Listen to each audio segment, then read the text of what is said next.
जय हिंद साथियों, मैं चंदा। आज हम क्लास 6 के एनसीईआरटी ज्योग्राफी का चैप्टर नंबर 2 जो है ग्लोब अक्षांश एवं देशांतर, इसका पार्ट 3 को जानेंगे। पिछले दिन हम पार्ट 1 और 2 में जाने थे ग्लोब के बारे में। तो ग्लोब क्या होता है, जैसा कि आपको बताए थे, तो ग्लोब एक पृथ्वी का वास्तविक रूप होता है जिसका उपयोग हम पृथ्वी के बारे में अध्ययन करने के लिए करते हैं। तो इसके बारे में बताए थे। उसके बाद हम बताए थे जो हमारा जो ग्लोब है उसमें अक्ष होता था, यानी 2 अक्ष के बारे में बताए थे। तो जैसा कि बताए थे, जो ग्लोब के को जो बीचे बीच काटने वाली जो काल्पनिक रेखा होती है उसे अक्ष कहते हैं, यानी पृथ्वी के उत्तरी और दक्षिणी ध्रुव को जोड़ने वाली रेखाओं को हम अक्ष कहते थे। और जैसा कि आपको हम बताए थे, जो लंबवत जो रेखा जो काटती थी ग्लोब को, वह पृथ्वी पर ऐसी कोई रेखाएं नहीं है, इसे कल्पना करके बनाया गया था, इसके बारे में बताए थे। उसके बाद आपको हम बताए थे जो ग्लोब का फिगर बनाकर बताए थे, और बताए थे जो ग्लोब को 2 बराबर भागों में जो विभाजित करने वाली रेखा के बारे में। तो वो रेखा था विषुवत या भूमध्य रेखा, जो 0 डिग्री अक्षांश पर स्थित था। उसके बाद हम अक्षांश रेखाएं के बारे में जाने थे, जिसमें हम 4 प्रमुख अक्षांश रेखाएं के बारे में जाने थे। तो पहले हम जाने थे उत्तरी गोलार्ध के ओर के अक्षांश रेखाओं के बारे में। तो जैसा कि आपको हम बताए थे, जो उत्तरी गोलार्ध में हम 23.5 डिग्री चलेंगे ऊपर की ओर, तो कर्क रेखा स्थित था, जो हमारे भारत को के बीचे बीच गुजरता है, यानी भारत के 8 राज्यों से होकर गुजरता है, जिसका हम ट्रिक भी आपको बताए थे याद रखने का, यानी मित्र पर गमछा जार के माध्यम से आप 8 राज्यों के नाम को याद रख सकते हैं, इसके बारे में बताए थे। उसके बाद हम दक्षिण की ओर यानी नीचे की ओर आएंगे 23.5 डिग्री, तो मकर रेखा के बारे में जाने थे। उसके बाद हम फिर उत्तर की ओर 66.5 डिग्री चलेंगे, तो हम आर्कटिक रेखा के बारे में जाने थे। उसके बाद हम दक्षिण की ओर यानी नीचे की ओर 66.5 डिग्री की ओर चलेंगे, तो अंटार्कटिक रेखा के बारे में जाने थे। यानी हम जो 4 अक्षांश रेखाएं थे प्रमुख, इसके बारे में बारी बारी से जाने थे। और आपको जैसा कि बताए थे, जो उत्तरी गोलार्ध के जो ध्रुव होते हैं वह 90 डिग्री अक्षांश पर स्थित होते हैं, और दक्षिणी ध्रुव के जो अक्षांश होते हैं वो भी 90 डिग्री अक्षांश पर स्थित होते हैं। तो आपको बताए थे कुल अक्षांशों की संख्या, तो 181 यानी 181 कुल अक्षांशों की संख्या है, तो इसको याद रखिएगा। उसके बाद हम जाने थे पृथ्वी के ताप कटिबंध के बारे में, यानी हम ग्लोब का फिगर बनाकर उसके बाद आपको उसके परत के नाम को बताए थे।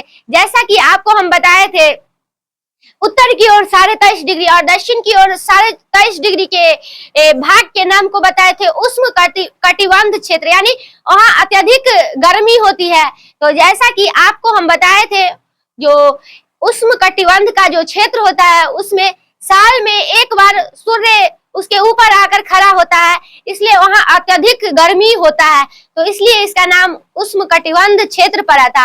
उसके बाद हम उससे आगे चलेंगे, यानी 23.5 डिग्री यानी 23.5 डिग्री और 66.5 डिग्री के बीच वाले परत की ओर चलते हैं। तो उसका नाम बताए थे मध्यम तापमान, यानी उसका जो तापमान होता है वह मध्यम होता है, न तो ज्यादा गर्मी होता है और न ही ज्यादा ठंडा होता है। तो उसके बाद हम 66.5 डिग्री की ओर उत्तर चलेंगे और 66.5 डिग्री दक्षिण की ओर चलेंगे। तो इस क्षेत्र का नाम बताए थे आपको शीत कटिबंध, यानी वहां पर अत्यधिक ठंडा होता है और सूर्य की किरण सही से नहीं पहुंच पाती थी, इसलिए उस क्षेत्र पर अत्यधिक ठंडा होता था, इसके बारे में। और जैसा कि आपको बताए थे, जो अगले क्लास में जानेंगे हम देशांतर रेखा के बारे में। तो चलिए आज हम देशांतर रेखा के बारे में जानेंगे। तो हम पहले ग्लोब का फिगर बना लेते हैं, उसके बाद उसके माध्यम से आपको देशांतर रेखा के बारे में बताएंगे। तो चलिए बनाते हैं।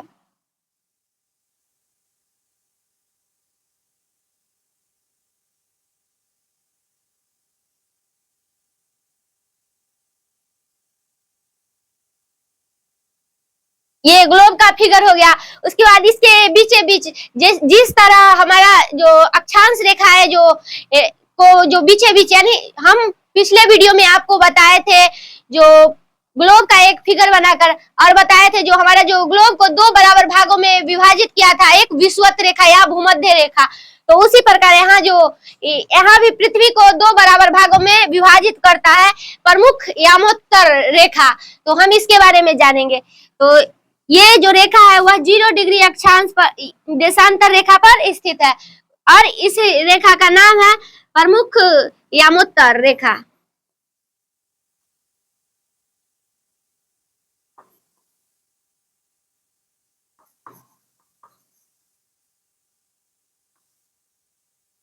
यानी इस जो सीधे यानी लंबवत जो रेखा खींची गई है इसका नाम है प्रमुख यामोत्तर रेखा, जो 0 डिग्री अक्षांश पर स्थित होता है।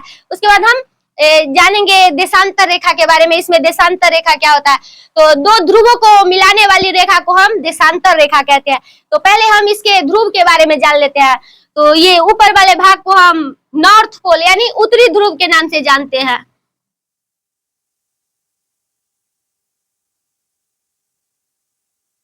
और ये वाला भाग यानी वेस्ट यानी पूर्वी ध्रुव इसे कहते हैं।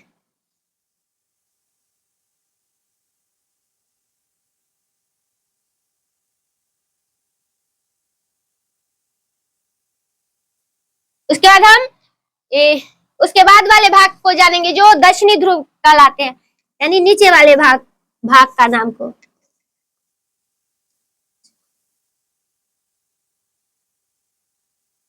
उसके बाद ये वाले भाग को पश्चिमी ध्रुव कहते हैं।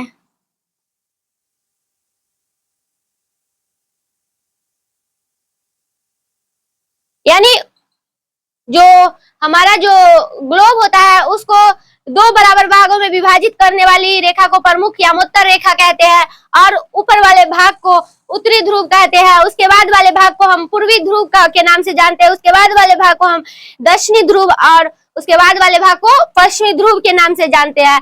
उसके बाद हम यामोत्तर रेखा के या कहे तो देशांतर रेखा के बारे में जानते हैं।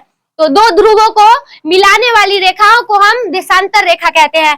तो यह देखिए दो ध्रुवों को यानी यहाँ से यहाँ तक के मिलाने वाली रेखा को हम या देशांतर रेखा के नाम से जानते हैं इसे। और इधर वाले भाग यानी पश्चिमी वाले भाग 180 डिग्री होता है और पूर्वी वाला भाग भी 180 डिग्री होता है। यानी कुल देशांतर रेखाओं की संख्या की बात करें तो 360 होता है। तो इसको याद रखिएगा। अब हम इसी में जानेंगे जो ग्लोब का निर्माण के बारे में। यानी जैसा कि आपको हम पिछले वीडियो में अक्षांश के बारे में बताए थे, तो अभी उसके बारे में भी हम फिगर के माध्यम से जान लेते हैं। यानी इसके बराबर भागों में विभाजित करने वाली रेखा के बारे में बताए थे। तो इसके बारे में बताए थे यह एक विषुवत रेखा है और इसे अंग्रेजी में हम इक्वेटर के नाम से भी जानते हैं। और ये वाले यानी ऊपर वाले भाग को हम उत्तरी गोलार्ध के नाम से जानते थे और नीचे वाले भाग को हम दक्षिणी गोलार्ध के नाम से जानते थे। उसके बाद हम अक्षांश की बात करेंगे। जैसा कि आपको हम 4 अक्षांश प्रमुख बताए थे, तो इसके बारे में जानते हैं।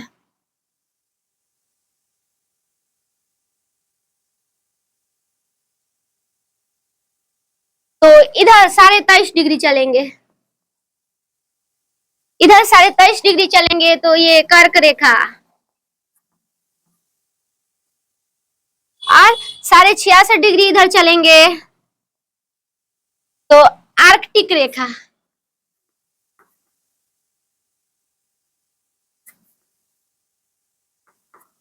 और अब नीचे की ओर चलेंगे दक्षिणी ध्रुव की ओर 23.5 डिग्री, तो 23.5 डिग्री नीचे की ओर मकर रेखा,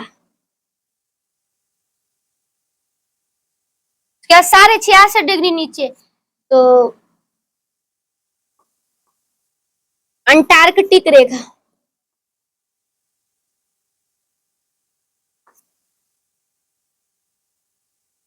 तो इस तरह हमारा ग्लोब यानी जो पृथ्वी का एक वास्तविक रूप होता है उसका निर्माण हो गया। यानी जो ये वाला भाग दिख रहा है ये पूरा अच्छे तरह से एक ग्लोब का निर्माण हो गया है।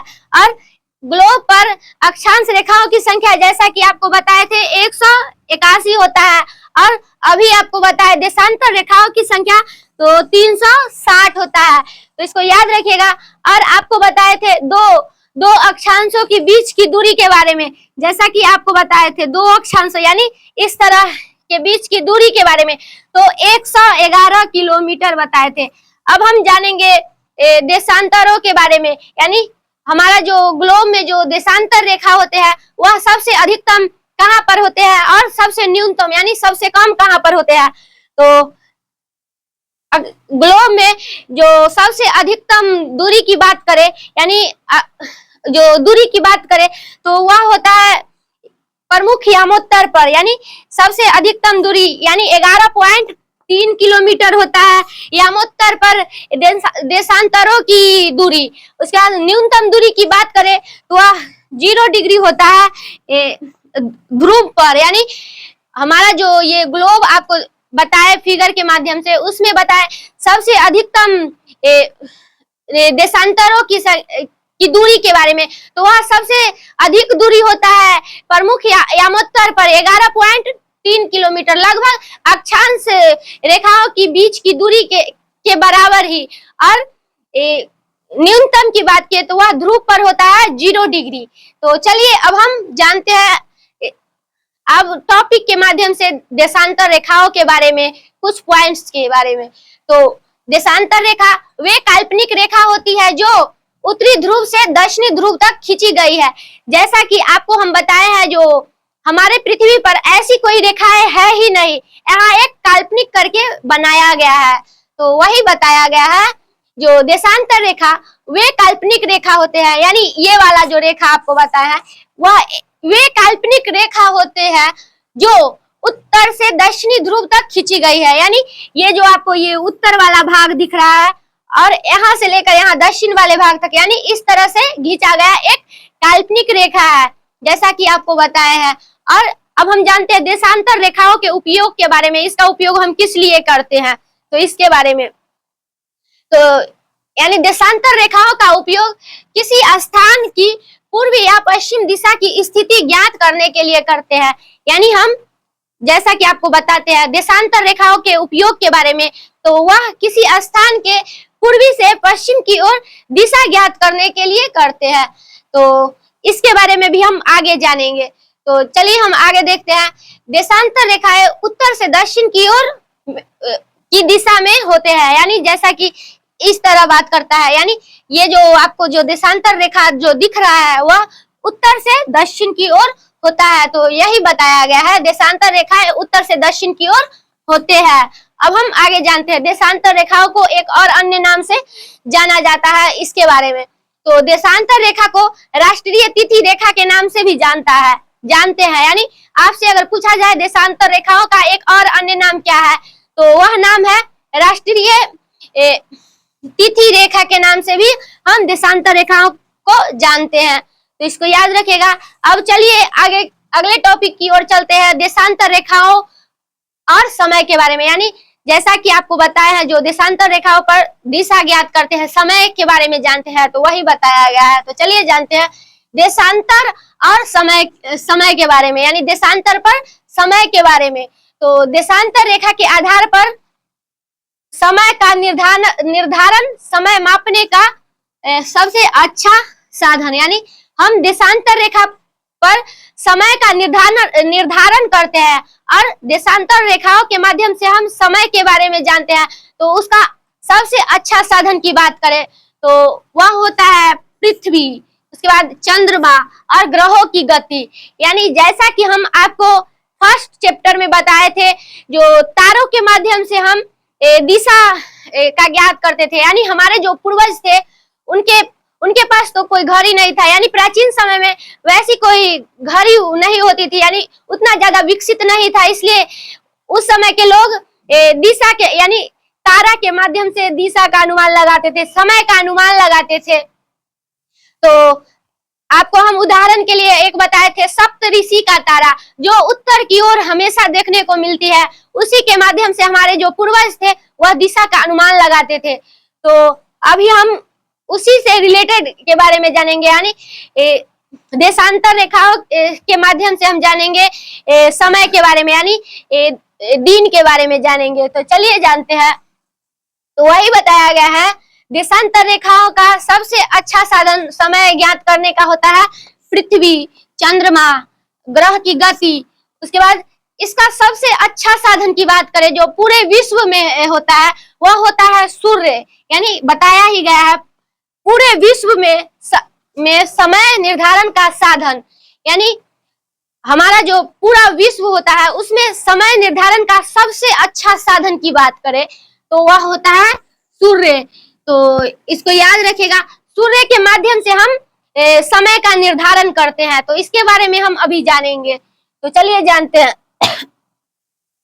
ग्रीनिच पर स्थित प्रमुख यामोत्तर पर सूर्य जिस समय आकाश में सबसे ऊंचे बिंदु पर होता है, उस समय यामोत्तर पर स्थित सभी स्थानों पर दोपहर होती है। यानी आपको हम बताते हैं दोपहर सूर्य के माध्यम से हम कैसे देखते हैं दोपहर के कितने बजे है, इसके बारे में तो बताया गया है। ग्रीनिच यानी ये वाले रेखा को हम ग्रीनिच रेखा के भी नाम से जानते हैं। तो इसी के बारे में बताया गया है। ग्रीनिच पर स्थित प्रमुख यामोत्तर, यानी ये जो हो गया ग्रीनिच रेखा हो गया, और ये जो रेखा है जो आपको दिख रहा है यह यामोत्तर रेखाएं है। तो यामोत्तर पर सूर्य यानी सूर्य की बात कर रहा है इस साइड, यानी जैसा कि आपको हम ग्लोब में बताए थे हमारा सूर्य जो स्थित होता है तो उसके बारे में। तो सूर्य जिस समय आकाश में, यानी सूर्य जिस समय आकाश में सबसे ऊंचे स्थान पर दिखेंगे उस समय यामोत्तर पर स्थित सभी स्थानों पर दोपहर होगी, यानी दोपहर के 12 बजेंगे। यानी जिस समय आपको दोपहर में देखिएगा तो सूर्य सबसे ऊंचे स्थानों पर दिखेंगे तो उस समय दोपहर का 12 बजेगा। यानी पहले के मतलब समय में दिशा यानी समय का निर्धारण करने ज्ञात करने के लिए परछाई के माध्यम से भी हम जानते थे। यानी उस समय घड़ी का व्यवस्था नहीं था तो परछाई यानी सुबह का परछाई देखिएगा तो बड़ा देखने को मिलेगा, और शाम के समय में यानी सूर्यास्त के समय में भी आप देखिएगा तो बड़ा बड़ा परछाई दिखेगा, और दोपहर के समय में छोटा परछाई दिखेगा, क्योंकि उस समय सूर्य सबसे ऊंचे स्थान पर चले जाते हैं तो इसलिए उस समय छोटा परछाई दिखता है। तो इसी के बारे में बताया गया है। तो दोपहर के समय 12 बजेगा, यानी जिस समय सूर्य अपने ऊपर के स्थान यानी ऊंचे स्थान पर होंगे उस समय दोपहर के 12 बजेंगे। अब हम आगे जानते हैं, चूंकि पृथ्वी पश्चिम से पूर्व की ओर चक्कर लगाती है, यानी जैसा कि आपको हम पिछले पार्ट में बताए थे, हमारा जो पृथ्वी होता है वह पश्चिम से पूर्व की ओर घूमती है, यानी चक्कर लगाती है, लेकिन ग्लोब विभिन्न दिशाओं में घूमती है। तो हमारा जो पृथ्वी होता है वह 24 घंटे में चक्कर पूर्ण करती है, यानी वही बताया गया है चूंकि पृथ्वी पश्चिम से पूर्व की ओर 24 घंटे में चक्कर लगाती है। अतः वे स्थान जो ग्रीनिच के पूर्व में हो, यानी ये वाले स्थान की बात कर रहा है, ये जो आपको ये जो सीधा लंबवत रेखा जो खींची गई है वह ग्रीनिच रेखा है, और इसके पूर्व की बात कर रहा है, यानी ये वाले भाग की बात कर रहा है। तो अतः वे स्थान जो ग्रीनिच के पूर्व में हो उसका समय ग्रीनिच के समय के आगे, यानी ये वाला जो समय होता है ग्रीनिच के समय के आगे होता है, और पश्चिम वाले भाग की बात कर रहा है तो ये वाले भाग पीछे होता है। तो वही बताया गया है। तो ग्रीनिच के पूर्व में उसका स्थान ग्रीनिच के आगे होगा, यानी ये वाला स्थान आगे होगा, और पश्चिम का भाग जो होता है वह पीछे होगा, यानी ये वाले भाग यानी पश्चिम वाले भाग पीछे होगा। तो इसको याद रखिएगा। अब हम आगे जानते हैं मानक समय के बारे में। तो हम मानक समय क्यों मानते हैं, यानी अब हम जानेंगे हम लोग मानक समय क्यों मानते हैं, और एग्जाम्पल देकर भी आपको बताएंगे। तो अलग अलग यामोत्तर पर स्थित स्थानों का समय अलग अलग होता है, यानी आपको हम बताते हैं ये जो यामोत्तर होता है और ये वाले भाग में भी विभिन्न स्थान देखने को मिले होंगे, यानी विभिन्न देशों देखने को मिले होंगे, जगह देखने को मिले होंगे, और पश्चिम में भी विभिन्न स्थान विभिन्न जगहों देखने को मिले होंगे, और उसका जो समय होता है वह अलग अलग होता है। तो वही बताया गया है, अलग अलग यामोत्तर पर स्थित स्थानों का समय में अंतर, यानी समय में अंतर अलग अलग होता है। और एग्जाम्पल में आपको हम बताएंगे भारत के 2 राज्यों के बारे में। तो भारत में गुजरात के द्वारका तथा असम के डिब्रूगढ़ के स्थानीय समय में लगभग 1 घंटा 45 मिनट का अंतर होता है। यानी यहाँ बताए यामोत्तर में जो बताए थे प्रमुख यामोत्तर का जो समय होता है वह अलग अलग होता है, यानी अलग अलग भाग में अलग अलग समय का अंतर होता है। तो वही बताया गया। गुजरात के एक द्वारका है और असम का एक डिब्रूगढ़ है, उसके समय में 1 घंटा 45 मिनट का अंतर होता है। इसलिए यह आवश्यक है कि देश के मध्य भाग से होकर गुजरने वाली यामोत्तर के स्थानीय समय को देश का मानक माना जाता है। यानी हमारा जो देश जो है भारत, उसके मध्य यानी बीच वाले भाग की बात कर रहा है। बीच वाले भाग यानी मध्य भाग से होकर गुजरने वाली यामोत्तर, यानी हमारा जो ग्लोब में जो बताए थे आपको, जो कर्क रेखा होता है उसके बीचों बीच जो हमारा देश गुजरता है, यानी कर्क रेखा जो है हमारे देश के बीचों बीच होकर गुजरता है। तो हमारा जो देश होता है वह उत्तरी और पूर्वी गोलार्ध के बीच में स्थित है। तो वही बताया गया है, देश के मध्य भाग से होकर गुजरने वाली यामोत्तर के स्थानीय समय को देश का मानक माना जाता है। और अब हम जानते हैं आगे, भारत में 82 डिग्री पूर्व को यामोत्तर माना गया है। यानी हमारा जो भारत देश है उसमें 82 डिग्री पूर्व को यामोत्तर माना गया है। और भारत के ग्रीनिच में पूर्व 82 डिग्री पूर्व स्थित तथा यहाँ का समय ग्रीनिच समय से 5 घंटा 30 मिनट के आगे है। यानी तो 5 घंटा 30 मिनट आगे है। इसलिए जब लंदन में दोपहर के 2 बजेंगे तब भारत में शाम के 7:30 होंगे। जैसा कि आपको बताए, जो हमारा जो भारत होता है वह 82 डिग्री पूर्व में स्थित है और यहाँ का समय ग्रीनिच समय से 5 घंटे यानी भारत का जो समय की बात कर रहा है और ग्रीनिच के पूर्व के दिशा की बात कर रहा है। तो उसका जो समय का अंतर होता है वह 5 घंटा 30 मिनट आगे होता है। यानी अंतर हो गया 5 घंटा 30 मिनट। तो जब लंदन, यानी बात कर रहा है लंदन की और भारत की, तो जब लंदन में दोपहर के 2 बजेंगे तब भारत में शाम के 7:30 होंगे। तो यही था आपका जो चैप्टर है ग्लोब अक्षांश व देशांतर। अब हम अगले दिन जानेंगे अगले न्यू चैप्टर के साथ। तब तक इतना ही, फिर मिलेंगे। धन्यवाद।